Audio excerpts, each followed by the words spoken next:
문재인 대통령의 남자들 얘기를 해보고 있습니다. 이번 사람은 꿈을 이룬 남자입니다. 네, 홍석현 전 중앙일보 회장인데요. 어떤 꿈을 이루었을까요? 네, 대선 운동을 할 당시에 이런 인터뷰를 했었죠. 네, 실제로 대선 후보, 문재인 대통령이 대선 네. 후보 시절에 홍석현 전 중앙일보 회장 집을 찾아갔습니다. 네. 거기에서 둘이 만났는데 거기에서 내각에 들어와라 요청을 했다고 하고 거기에 홍석현 전 회장이 내가 장관이나 내각으로 갈 군번은 아니지만은 네. 미국 특사 제안이 오면 생각해 보겠다 이렇게 네. 얘기했다고 밝힌 바 있습니다. 예. 그런데 이번에 실제로 미국 특사의 물망에 오르고 있습니다. 유력하다는 얘기가 들려오네요. 네. 네. 자, 실제로 미국 특사를 가게 될지 또 언제쯤 출발하게 될지는 아직 정확히 알려지고 있지는 않습니다만 인수위가 없는 기간이라서 그런지 굉장히 빨리 한중일러 특사를 결정을 하고 조만간 출국할 것으로 알려지고 있습니다. 일단 이름 나온 사람들 몇 면을 저희가 좀 준비를 해봤는데 이번에 문재인 대통령의 4강 외교 특사로 갈 사람들 이름이 거론되고 있는 사람들은 그렇습니다. 맨 마지막에 있죠. 네. 홍석현 전 중앙일보 회장이 미국으로, 박병석 전 국회 부의장이 중국으로, 문희상 의원이 일본으로, 그리고 송영길 민주당 의원이 러시아로 출국할 가능성이 지금 점쳐지고 있는데 네. 과거 역대 대통령과 좀 비교해보면 차이가 있습니다. 박근혜 전 대통령만 하더라도 김무성 전 대표가 가장 먼저 중국에 갔었고 이한구 공관위원장을 지냈던 이한구 위원장이 미국 특사를 갔고요. 윤상현 의원은 러시아를 갔습니다만 이게 2년 뒤에 전승절 때 갔던 거기 때문에 사실 처음에 인수위 시절에 러시아 특사는 안 보냈던 거나 마찬가지입니다. 그리고 이명박 정부 시절에는 정몽준 박근혜 전 대통령이 중국 특사로 갔고 네. 결국은 측근들을 가장 아끼는 사람들을 이게 해외로 보냈다 이렇게 볼 수 있습니다. 그렇습니다. 최측근 아니면 꼭 배려해야 할 상대 경쟁자라든가 이런 분들을 특사로 파견함으로써 이분들의 정책의 유상도 세워주고 또 그쪽 분야에 정통한 분들을 보냄으로써 우리나라 외교의 그런 내실도 다지는 그런 측면이 있는 거죠. 일단 대통령으로서는 최소한도 내가 믿을 수 있고 또 그러면서도 국제적으로 그런 신망도 있고 그런 분야에 활동을 해왔던 분을 가능하면 그렇게 배치함으로써 국제관계를 외교관계를 많이 만들어보겠다 이런 측면일 거고요. 문재인 대통령도 지금 얼마나 엄중한 상황입니까? 우리 주변의 열강들의 상황이 정말 만만치 않습니다. 트럼프 대통령, 또 시진핑 주석, 푸틴 대통령, 아베 총리 전부 한 사람 한 사람이 정말 강력한 캐릭터를 가지고 있고 그 나라를 오래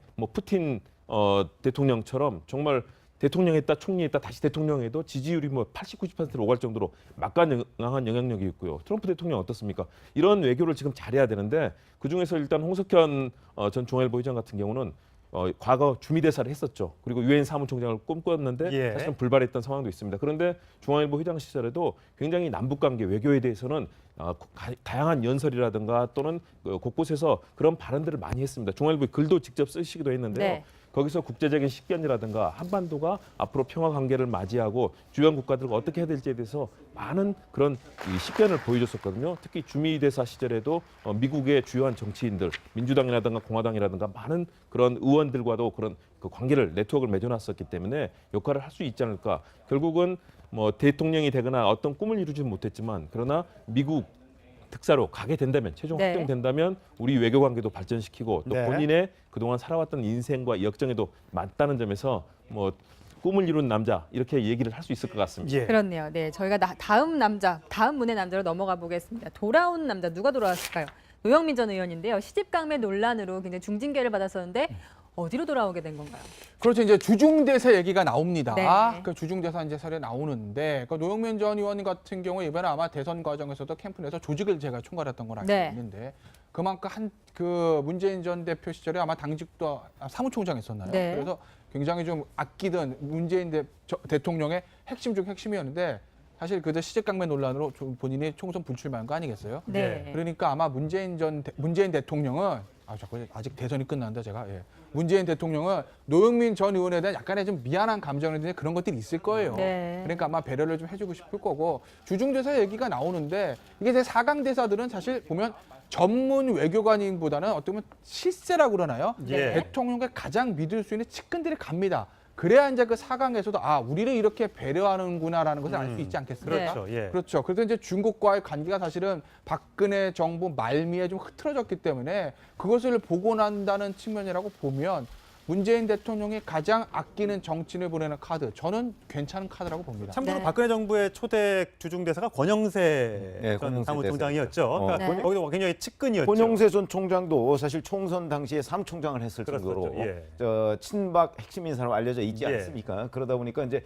권영세 대사를 보내서 자 한중 관계를 보다 밀접하게 가져가겠다. 특히 그 당시에는 중국에서 사실은 약간의 박근혜 신드롬 같은 것이 있었어요. 예. 그러니까 관계를 좀 좋게 가져가겠다고 해서 했는데 문제는 이제 그 결과 그 이후에 이제 한미 동맹이나 이런 문제 때문에 중국과의 관계가 한중 관계는 약간 좀 멀어진 측면이 있죠. 그래서 네. 이제 지금 예를 들어서 문재인 대통령이 이제 노영민 전 의원은 스스로가 내 최측근이다 이렇게 얘기를 표현을 했거든요. 예. 그러면 내 최측근을 주중대사로 보낸다. 이거는 그 나름대로 굉장히 의미가 있는 거죠. 근데 그런 건 또 있지 않을까요? 지금 이제 문재인 대통령의 측근들, 뭐 삼철이라는 하는 사람들도 일부러 뭐 해외도 나가고 공직도 맡지 않고 일단 처음에는 대통령과 거리를 둬서 대통령이 일할 수 있는 또 좋은 사람을 쓸 수 있게끔 하는 여지를 둔다라고 했는데 노영민 의원이 저렇게 떡해서 주중대사로 가면 물론 장관이나 이런 자리는 아닙니다만 이거 혼자 뭐 이렇게 자리를 갖는 거 이렇게 해서 또 비판을 받을 수 있는 여지는 없을까요? 그런 비판의 여지가 있긴 있다고 봅니다. 그런데 저는 그럼에도 불구하고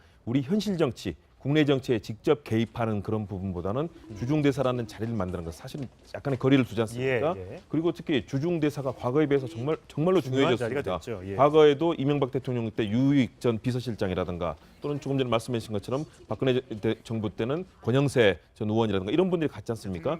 그런데 그때에 비해서도 지금 중국과의 교역이라든가 또 한중 관계의 비중은 날이 갈수록 커지고 있습니다. 이 부분에 있어서는 대통령의 복심을 실은 미국도 네. 마찬가지입니다. 과거 뭐 보시면은 부시 대통령이라든가 오바마 대통령 때 주중 대사는 정말로 이 중국이라는 거대한 나라를 미국과의 관계를 끌어들일 수 있는 정말 중요한 인물들을 보냈었거든요. 네. 우리도 마찬가지로 봅니다. 그래서 대통령의 마음을 읽고 대통령이 인정해줄 수 있는 그런 측면에서는 중국에서도 적극적으로 환영을 할 수 있을 것 같아요. 대신에 네. 저는 노영민 전 의원이 이제 만일에 가게 된다면 중국에 대해서 좀 더 명확하게 알고 측근들이 가서 사실은 중국어도 못하고 중국 전체를 잘 이해를 하지 못하는 그런 상황들도 있거든요. 네. 그런 측면에서는 중국에 대해서 명확하게 파악하고 중국 정치 구조가 얼마나 복잡합니까? 그리고 중국 상황도 외교 관계에 있어서 해야 될 일들이 굉장히 많거든요. 네. 그런 측면에서는 정말 꼼꼼하게 준비하고 공부해서 우리 대한민국 국익을 높이는데 역할을 해야 될 거다 그런 생각을 합니다. 근데 한 가지 아쉬운 점은 사실은 이제 주중대사가 4강 중에서는 주중대사를 맨 처음 지금 내정을 한 거잖아요. 네. 그렇죠. 예. 그렇죠.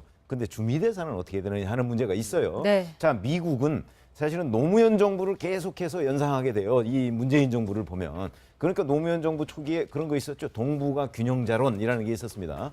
왜 그러냐면 미국과 중국 사이에서 한국이 어느 쪽에도 치우치지 않고 균형자 역할을 한다. 이 문제를 가지고 미국 측으로부터 많은 오해를 받았는데 기왕이면 주중대사 한 사람을 저렇게 내정한다 뭐 이러기보다는 주중대사와 주미대사를 한꺼번에 좀 내정해서 발표를 하면 네. 어땠을까? 아마 이런 생각이 듭니다. 한꺼번에 내정됐는데 아직 취재가 덜 됐을 수도 취재가 있고요. 덜 됐을 수도 보도가, 있으니까 네. 예, 제가 네. 취재가 되는 대로 바로 또 말씀을 드리겠습니다. 네. 좋게 가져겠다고 해서 했는데 문제는 이제 그 결과 그 이후에 이제 한미 동맹이나 이런 문제 때문에 중국과의 관계가 한중 관계는 약간 좀 멀어진 측면이 있죠. 그래서 네. 이제 지금 예를 들어서 문재인 대통령이 이제 노영민 전 의원은 스스로가 내 최측근이다 이렇게 얘기를 표현을 했거든요. 예. 그러면 내 최측근을 주중대사로 보낸다. 이거는 그 나름대로 굉장히 의미가 있는 거죠. 근데 그런 건 또 있지 않을까요? 지금 이제 문재인 대통령의 측근들, 뭐 삼철이라는 하는 사람들도 일부러 뭐 해외도 나가고 공직도 맡지 않고 일단 처음에는 대통령과 거리를 둬서 대통령이 일할 수 있는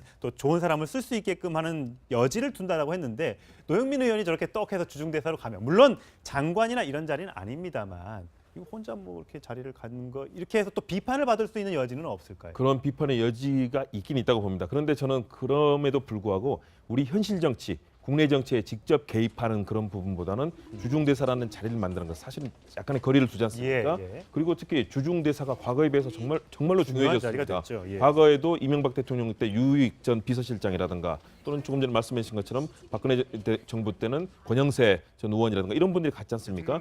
그런데 그때에 비해서도 지금 중국과의 교역이라든가 또 한중 관계의 비중은 날이 갈수록 커지고 있습니다. 이 부분에 있어서는 대통령에도 지지율이 뭐 80, 90%로 오갈 정도로 막강한 영향력이 있고요. 트럼프 대통령 어떻습니까? 이런 외교를 지금 잘해야 되는데 그중에서 일단 홍석현 전 중앙일보 의장 같은 경우는 과거 주미대사를 했었죠. 그리고 유엔 사무총장을 꿈꿨는데 예. 사실은 불발했던 상황도 있습니다. 그런데 중앙일보 회장 시절에도 굉장히 남북관계 외교에 대해서는 다양한 연설이라든가 또는 곳곳에서 그런 발언들을 많이 했습니다. 중앙일보에 글도 직접 쓰시기도 했는데요. 네. 거기서 국제적인 식견이라든가 한반도가 앞으로 평화 관계를 맞이하고 주변 국가들과 어떻게 해야 될지에 대해서 많은 그런 이 식견을 보여줬었거든요. 특히 주미 대사 시절에도 미국의 주요한 정치인들, 민주당이라든가 공화당이라든가 많은 그런 의원들과도 그런 그 관계를 네트워크를 맺어놨었기 때문에 역할을 할 수 있지 않을까. 결국은 뭐 대통령이 되거나 어떤 꿈을 이루지는 못했지만 그러나 미국 특사로 가게 된다면 최종 네. 확정된다면 우리 외교 관계도 발전시키고 또 네. 본인의 그동안 살아왔던 인생과 역정에도 맞다는 점에서 뭐 꿈을 이룬 남자 이렇게 얘기를 할 수 있을 것 같습니다. 예. 그렇네요. 네, 저희가 다음 문의 남자로 넘어가 보겠습니다. 돌아온 남자 누가 돌아왔을까요? 노영민 전 의원인데요. 시집강매 논란으로 굉장히 중징계를 받았었는데 어디로 돌아오게 된 건가요? 그렇죠. 이제 주중대사 얘기가 나옵니다. 네. 그 주중대사 이제 설에 나오는데 그 노영민 전 의원 같은 경우 이번에 아마 대선 과정에서도 캠프 내에서 조직을 출국할 가능성이 지금 점쳐지고 있는데 네. 과거 역대 대통령과 좀 비교해 보면 차이가 있습니다. 박근혜 전 대통령만 하더라도 김무성 전 대표가 가장 먼저 중국에 갔었고 이한구 공관위원장을 지냈던 이한구 위원장이 미국 특사를 갔고요. 윤상현 의원은 러시아를 갔습니다만 이게 2년 뒤에 전승절 때 갔던 거기 때문에 사실 처음에 인수위 시절에 러시아 특사는 안 보냈던 거나 마찬가지입니다. 그리고 이명박 정부 시절에는 정몽준 박근혜 전 대통령이 중국 특사로 갔고 네. 결국은 측근들을 가장 아끼는 사람들을 이게 해외로 보냈다 이렇게 볼 수 있습니다. 그렇습니다. 최측근 아니면 꼭 배려해야 할 상대 경쟁자라든가 이런 분들을 특사로 파견함으로써 이분들의 정책의 유상도 세워주고 또 그쪽 분야의 정통한 분들을 보냄으로써 그 우리나라 외교의 그런 내실도 다지는 그런 측면이 있는 거죠. 일단 대통령으로서는 최소한도 내가 믿을 수 있고 또 그러면서도 국제적으로 그런 신망도 있고 그런 분야의 활동을 해왔던 분들 가능하면 그렇게 배치함으로써 국제 관계를 외교 관계를 많이 만들어 보겠다 이런 측면일 거고요. 문재인 대통령도 지금 얼마나 엄중한 상황입니까? 우리 주변의 열강들의 상황이 정말 만만치 않습니다. 트럼프 대통령, 또 시진핑 주석, 푸틴 대통령, 아베 총리 전부 한 사람 한 사람이 정말 강력한 캐릭터를 가지고 있고 그 나라를 오래 뭐 푸틴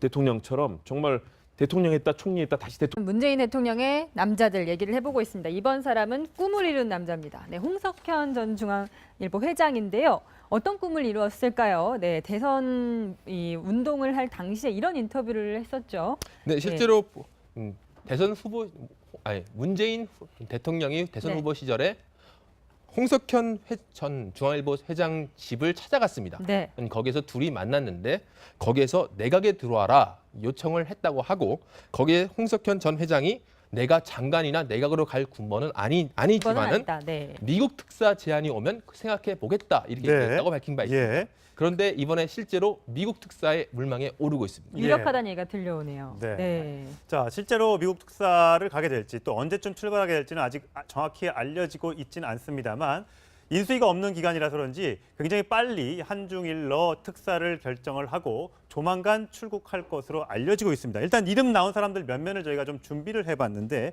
이번에 문재인 대통령의 4강 외교 특사로 갈 사람들 이름이 거론되고 있는 사람들은 그렇습니다. 맨 마지막에 있죠. 네. 홍석현 전 중앙일보 회장이 미국으로, 박병석 전 국회 부의장이 중국으로, 문희상 의원이 일본으로, 그리고 송영길 민주당 의원이 러시아로 제가 총괄했던 걸 알고 네. 있는데 그만큼 그 문재인 전 대표 시절에 아마 당직도 사무총장 했었나요? 네. 그래서 굉장히 좀 아끼던 문재인 대통령의 핵심 중 핵심이었는데 사실 그저 시집강매 논란으로 본인이 총선 불출마한 거 아니겠어요? 네. 그러니까 아마 문재인 대통령은 자꾸 아직 대선이 끝났는데 제가 문재인 대통령은 노영민 전 의원에 대한 약간의 좀 미안한 감정이 있는데 그런 것들이 있을 거예요. 네. 그러니까 아마 배려를 좀 해주고 싶을 거고 주중대사 얘기가 나오는데 이게 이제 4강 대사들은 사실 보면 전문 외교관인보다는 어떻게 보면 실세라고 그러나요? 예. 대통령과 가장 믿을 수 있는 측근들이 갑니다. 그래야 이제 그 4강에서도 우리를 이렇게 배려하는구나라는 것을 알 수 있지 않겠습니까? 그렇죠. 예. 그렇죠. 그래서 이제 중국과의 관계가 사실은 박근혜 정부 말미에 좀 흐트러졌기 때문에 그것을 복원한다는 측면이라고 보면 문재인 대통령이 가장 아끼는 정치인을 보내는 카드, 저는 괜찮은 카드라고 봅니다. 참고로 네. 박근혜 정부의 초대 주중대사가 권영세 네, 전 권영세 사무총장이었죠. 대사. 그러니까 네. 거기도 굉장히 측근이었죠. 권영세 전 총장도 사실 총선 당시에 사무총장을 했을 그렇었죠. 정도로 예. 저 친박 핵심 인사로 알려져 있지 예. 않습니까? 그러다 보니까 이제 권영세 대사를 보내서 자 한중 관계를 보다 밀접하게 가져가겠다. 특히 그 당시에는 중국에서 사실 약간의 박근혜 신드롬 같은 것이 있었어요. 예. 그러니까 관계를 좀